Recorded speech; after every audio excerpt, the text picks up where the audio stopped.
Kevin and his friends were in a rented house for their summer vacation. They were all 15 years old, and it was the first time they had taken a trip together. After dinner, Margot suggested a game of hide and seek. Since they didn't know the house, it might be fun to find a good hiding place in that place. Almost everyone agreed, but Peter insisted on finding another game. He didn't feel comfortable hiding there. The guys, far from abandoning the subject, asked him why. The young man hesitated for a moment before replying, and then said, "Years ago, I was in a house where a girl died. She was playing hide and seek with her friends in a house she didn't know. To make it more difficult, they turned off all the lights and played in the dark. The girl opened a door, thinking that on the other side was a bedroom, but it was a driveway that led to a basement, with stairs just past the door. Not seeing them, she fell down and died after breaking her neck."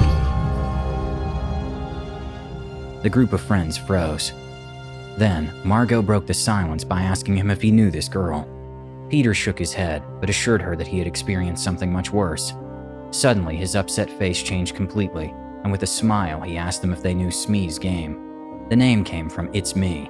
Everyone looked at him curiously, and then the young man explained what it was. Each player receives a sheet of paper. All sheets except one are blank. The sheet that has text has the word Smee written on it. Nobody knows who Smee is, except the one who's touched it. Then the lights go out, and Smee quietly leaves the room and hides.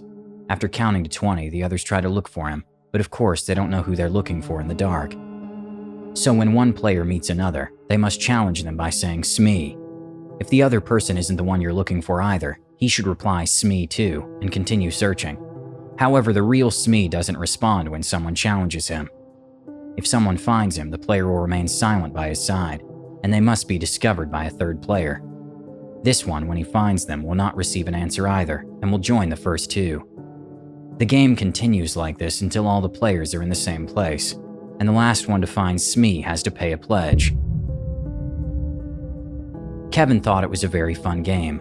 He asked his friend if he had ever played before, to which Peter replied that he did it in the house where that girl had broken her neck. Margot told everyone in the group to sit on the floor and encouraged Peter to tell the story. They were all impatient to find out what had happened that day that made their friends so afraid to play hide and seek. Peter also sat down on the ground and began his story.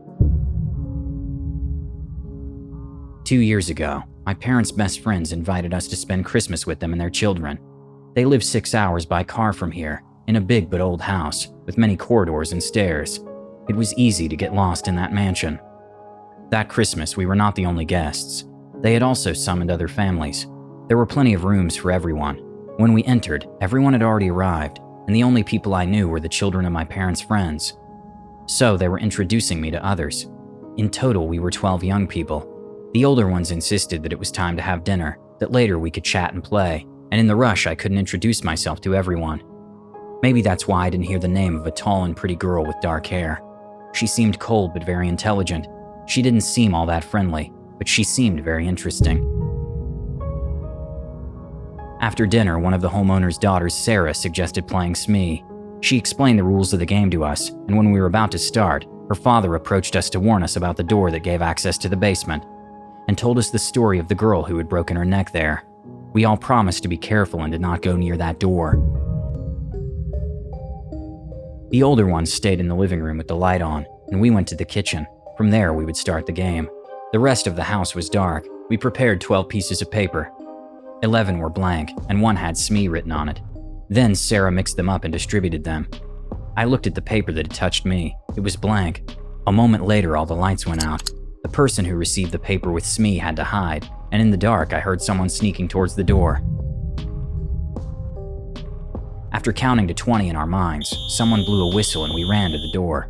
For 10 minutes, we were all running up and down, in and out of rooms, challenging each other and responding, "Smee, Smee." After a while, the noise calmed down, so I assumed that someone had already found the hidden person. Then I found a group of people sitting on some narrow stairs. I challenged them and received no response. So, Smee was there. I quickly joined the group. At that moment, 2 more players arrived. Everyone was rushing so as not to be the losers, and just as Sarah's older brother Arthur was the last to meet us, he asked out loud if we were all here. He lit a match and began to count. 10, 11, 12, 13. Then he laughed. How are we going to be 13? Is there one more? The match went out and he lit another.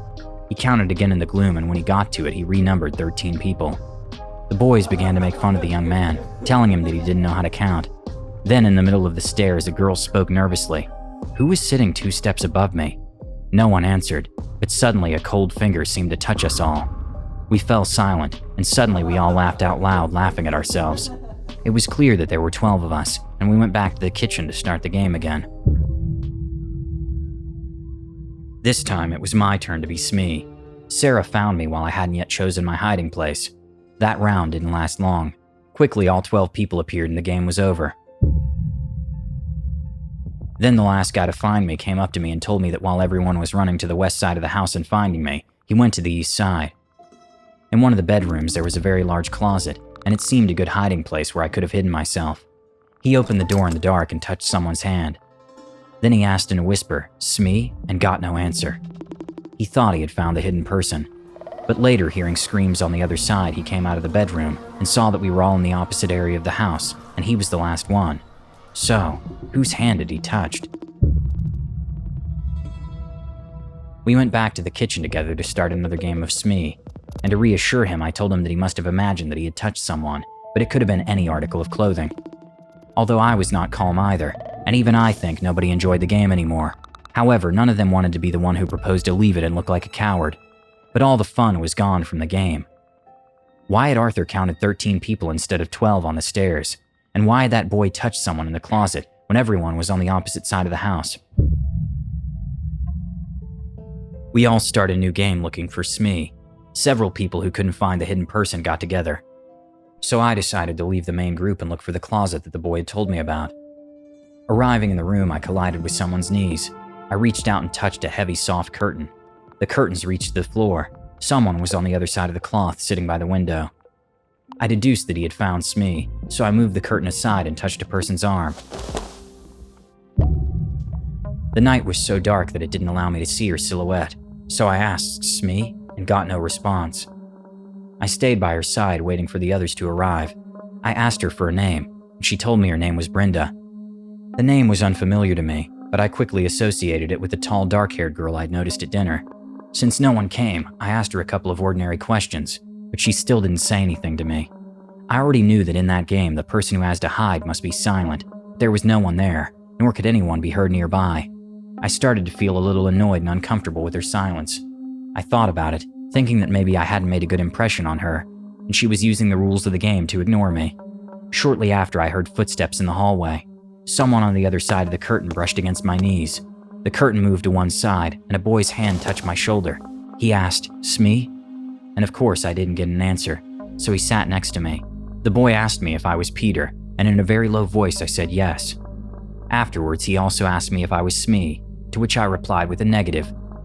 I told him that Smee was the girl next to me. And just at that moment, the young woman came closer to me. I felt her very close, but she still didn't say a word. The boy who had just arrived said that he was already bored with the game. He would like to play something nicer and quieter, or even chat with Christmas stories by the fireplace. I admitted that I didn't feel comfortable either, and that I agreed with him in proposing another type of game to amuse us all. It had been quite some time before Arthur found us. He came into the room yelling our names. We came out from behind the window, and Arthur asked us what had happened to us. They'd been waiting for us for over an hour, and we were both disqualified. I complained that they hadn't found Smee yet, but he answered me by saying that we were the ones who hadn't found it. I was full of rage. It wasn't fair. Someone was cheating. I yelled at him that Smee was with us, and that we hadn't lost. The boy who was with me supported me in all my words. Then Arthur turned on the light and moved the curtain. There was no one else there. My eyes couldn't be more open. I didn't understand anything. The boy who was with me looked at me surprised. I hadn't lied to him. I had really touched someone. Arthur turned off the light again and pretended nothing was wrong. He told us in a mocking voice that someone was having fun playing pranks that night, but I understood absolutely nothing. I had clearly felt someone's skin. We rejoined the rest of the group, and everyone snorted at how long we'd kept them waiting. Arthur told everyone that he had found us sitting behind a curtain, even suggesting that we were a couple, which pissed me off. The boy who had been waiting with me started looking at me in a strange way, as if he also thought I had made it up. So, tired of this damn game, I turned on the lights and walked over to the tall, dark-haired girl I'd noticed at dinner. I accused her in front of everyone of pretending to be Smee and then walking away. She, confused, shook her head, denying all my words. I was very pissed off. I wanted to go home. I was tired of that game. Then Arthur proposed to change our game altogether and have something else to do in the living room. The atmosphere had calmed down. We had all calmed down and we were laughing and having fun again. But soon after, Sarah came up to me and she said to me she wanted to talk to me alone.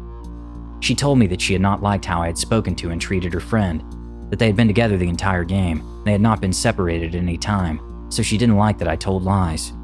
She told me that if I liked that boy, she had nothing to be ashamed of. Everyone supported me. However, it had been very selfish of me to have made them wait so long. Then, enraged, I yelled at her. I told her that we were not alone.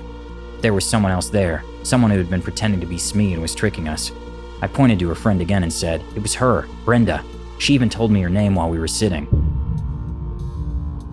Sarah changed her expression and told me with a completely serious face, okay, Peter, I don't mind if you try to play a prank on me, but enough is enough.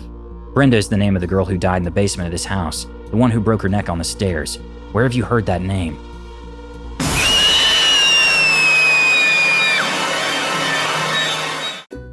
If you enjoyed this video, don't forget to like it. And if you want to see more Draw My Life videos, subscribe to our channel. See you on the next episode.